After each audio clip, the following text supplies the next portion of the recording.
Chers compatriotes, nous sommes heureux de partager encore une fois ce moment de communion avec vos familles. Ce message de vœux est devenu, depuis 5 ans maintenant, une tradition et nous mesurons à juste titre la grâce que nous avons d'être parmi vous.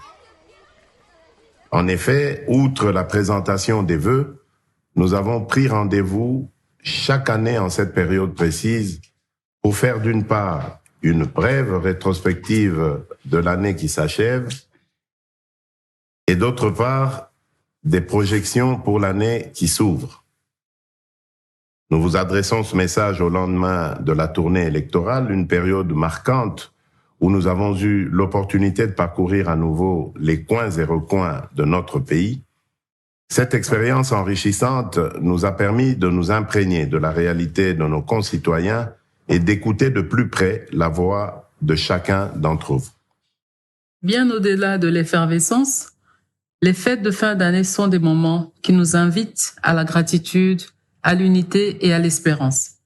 C'est pourquoi nous profitons également de cette opportunité pour vous exprimer toute notre profonde gratitude pour votre confiance, votre soutien et votre accompagnement manifesté à notre égard durant l'intégralité de ce quinquennat finissant.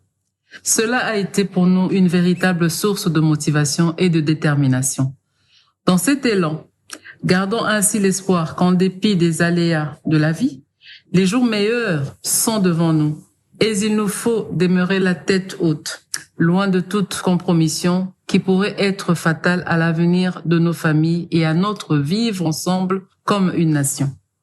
Cette année qui s'achève a aussi été une année de défis, tels que la persistance de cette guerre injuste au Nord Kivu qui nous est imposée par les ennemis de notre nation, ou encore le drame de Calais où des milliers de nos compatriotes ont été arrachés brutalement à la vie.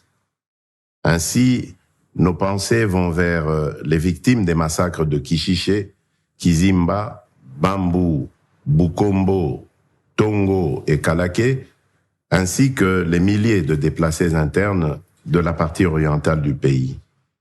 Nous saluons également la mémoire de nos vaillants compatriotes, filles et fils du pays, qui sont tombés, armes à la main, sur le champ de bataille pour la défense de notre intégrité territoriale. La patrie vous sera à jamais reconnaissante.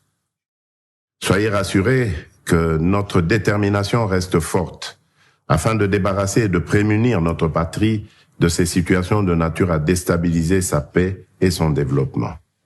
Chers frères et sœurs, cette année 2023 a été marquée par des moments de joie et de fierté lorsque nous avons vu nos vœux se réaliser. Nous avions en effet émis le vœu l'année dernière de voir la visite du pape François se réaliser dans de bonnes conditions et Dieu merci, tout s'est bien passé et c'est fait une bénédiction pour nous. Les 9e Jeux de la francophonie ont été finalement organisés.